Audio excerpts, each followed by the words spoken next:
ay rated SPG, striktong patnubay at gabay ng magulang. Good morning and welcome sa aking munting channel. At dito nga ay galit na itong si Tanggol dahil nga sa nakita niyang nangyari sa kanyang mga kaibigan kung paano sila ginulpe ng grupo nga nitong si Bong, kung kaya't mabuksan niya ang pinto ng selda ay agad niyang sinipa ang isa sa mga natira ng mga kalaban na bumugbog nga dito sa kanyang mga kaibigan, kung kaya't ngayon ay gigil na gigil siya at halos ang ngalit na ngalit ang kanyang ngipin sa sobrang galit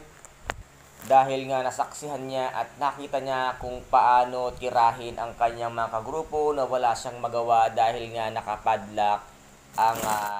pinto ng selda, kung kaya't nang iti mabuksan agad-agad niyang nilapitan ang kanyang mga kaibigan. At dito nga ay talagang makita mo sa kanya ang talagang halos isumpa niya na ang mga tumira dito nga sa kanyang mga kaibigan, kung kaya't siya mismo ang susugod sa mga kaibigan nitong si Bong, at baka pati si Bong ay tapusin niya na dahil alam niyang si Bong ang may utos nito at may galit sa kanila na kahit wala naman silang ginagawang masama sa loob ng selda dahil ang kanilang usapan ay magbabago na sila at magpapakita sila ng kabaitan sa loob ng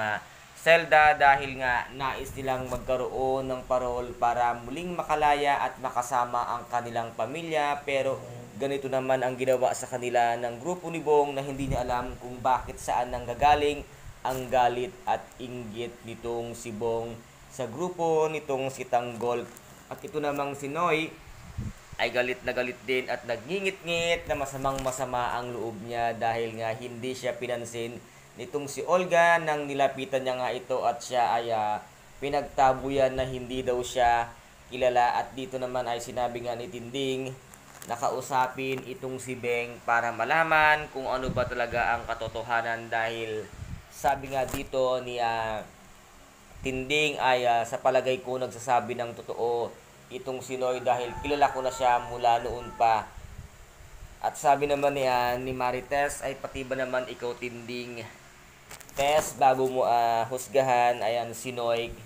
tawagan mo muna at kausapin mo iyang si Beng na sinasabi mo para malaman ninyo ang katotohanan na si Beng talaga ang kanyang nakita. At dito naman ay pupunta sana ang kaibigan nitong si Rigor na pulis sa bahay nga nila Lena, ngunit iba ang kanyang nakita at nakita niya na naghahalikan nga ang dalawa, kung kaya't hindi na siya tumuloy pa sa bahay nila Lena na meron nga sana siyang pasalubong na barbecue para pagsaluhan nilang tatlo, ngunit iba ang kanyang nakita. At tama nga ang kanyang kutob na may relasyon nga ang dalawa at tuwang-tuwa na naman itong si Lena dahil nga nasa feeling na naman niya itong si Rigor. Ano kaya ang gagawin dito ni Tess once na malaman niya ang katotohanan na si Lena at si Rigor ay may relasyong tinatago sa kanya. Ito po ang ating pakaabangan dito nga sa FPJ ang Batang Quiapo. At kung nagustuhan po ninyo ang aking video for today, paki-subscribe na lamang po ng aking channel, paki-like and share din po para maging update kayo sa lahat ng gagawin kong video. Maraming salamat po, ingat, God bless and bye bye.